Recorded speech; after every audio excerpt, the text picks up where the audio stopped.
স্বাগতম জানাচ্ছি ethical hacking এ। আমাদের আজকের পর্বে থাকছে ওয়াসপ মন্ত্র ব্রাউজার নিয়ে আমাদের এনভায়রনমেন্ট সেটিংস করা। আমরা আগের পর্বে দেখেছিলাম কিভাবে সাইবারফক্স ব্রাউজারের সাথে আমরা বিভিন্ন অ্যাডন্স নিয়ে ম্যানুয়ালি কাজ করতে পারি, কিন্তু আমাদের এই ওয়াসপ মন্ত্র জানার যে ব্রাউজারটি আছে এটার একটা স্পেশালিটি হচ্ছে প্রচুর পরিমাণে অ্যাডন্স যেগুলো হ্যাকিং এর জন্য শুধুমাত্র ব্যবহৃত হয়। আর এই ব্রাউজারটাই তৈরি করা হয়েছে হ্যাকিং এর জন্য, যা এখানে সম্পূর্ণভাবে দিয়ে দেওয়া আছে। এর বাইরেও যদি কোনো কিছু লাগে আপনি ম্যানুয়ালি অ্যাড করে নিতে পারেন, যা সম্পূর্ণ মজিলা ফায়ারফক্স এর উপর বেস করে তৈরি করা হয়েছে। আমি যদি একটি ব্রাউজারে গিয়ে ওয়াসপ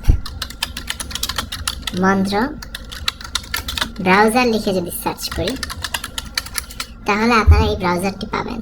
এখানে সার্চ ফর থেকে দেওয়া আছে, আপনারা এখানে ক্লিক করবেন। ক্লিক করার পর এই যে এখানে ডাউনলোডে ক্লিক করবেন। তবে একটু খেয়াল করবেন যে এখানে লাস্ট আপডেট হয়েছে 2016 সালে। এখন আমি যদি এটা ইনস্টল দিই তাহলে আপনি বুঝতে পারবেন যে প্রবলেমটা আসলে কোথায়। ওকে, ইনস্টল। আমি এটা ডেস্কটপে দিলাম। আমি এটা লঞ্চ করাবো না, এটা ফিনিশ। এখন এই ফোল্ডারের ভিতরে ঢুকলে আপনি একটা exe ফাইল পাবেন। এটাই হচ্ছে আপনার ব্রাউজার। এটা আপনি ওপেন করবেন, এটা পোর্টেবল। তো এখানে দেখুন অনেকগুলো অপশন দিয়ে দেওয়া আছে, তার মধ্যে একটা অপশন হচ্ছে এই যে অ্যাডন্স। তো অ্যাডন্সে যদি আমি ক্লিক করি প্রচুর পরিমাণে অ্যাডন্সের লিস্ট আপনি এখানে দেখতে পাচ্ছেন। প্রত্যেকটা অ্যাডন্স এখানে দিয়ে দেওয়া আছে যেগুলো হ্যাকিং এর জন্য ব্যবহৃত হয়। হ্যাকিং বলেন বা সাইবার সিকিউরিটি বলেন, সবকিছুর জন্য। যেমন টেম্পার ডাটা নিয়ে আমরা সামনে কাজ করব, হ্যাকবার নিয়ে আমরা সামনে কাজ করব। হ্যাকবারটা হচ্ছে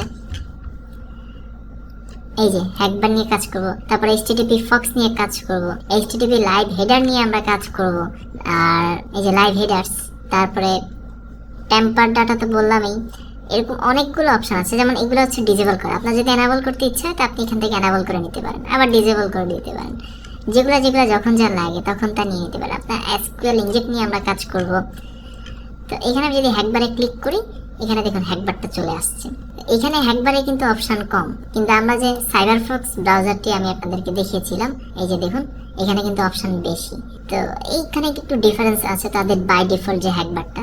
আর এর বাইরে আমি যদি এখানে অপশনসে গিয়ে যদি অ্যাবাউটে যাই আপনি দেখবেন যে এটা 18 ভার্সন, কিন্তু আমরা বর্তমানে কাজ করছি সাইবারফক্সে 52 ভার্সন, যেটা আপনি আগের টিউটোরিয়ালে দেখেছেন। আর আমি যদি এখানে চেক ফর আপডেট দিই এখানে আর নতুন কোনো আপডেট ভার্সন আসছে না। সো এই হচ্ছে প্রবলেম যে এখানে অনেক কিছুই সাপোর্ট করে না, আবার অনেক কিছুই সাপোর্ট করবে। তো আমি যদি এখানে ধরুন google.com দেই, এবার এক্সিকিউটে ক্লিক করলাম, তাহলে দেখেন এই যে গুগলের যে সার্চ বক্সটা, এই বক্সটা কিন্তু একটু অর্ধেক হয়ে আসছে, পুরোপুরি কিন্তু আসে নাই। সো এই ধরনের কিছু প্রবলেম হতে পারে। তো আমরা কখনো দেখা যায় যে ওয়াসপ মন্ত্র ব্রাউজার নিয়ে কাজ করবো, আবার কখনো দেখা যায় যে সাইবারফক্স ব্রাউজার নিয়ে কাজ করবো, আর কখনো গুগল ক্রোম নিয়েও কাজ করবো, আবার কখনো মাইক্রোসফট এজ নিয়ে কাজ করবো। তো এক একবার এক একটা ব্রাউজার নিয়ে কাজ করবো যখন যেটা দরকার বা যখন যেটা সুবিধা।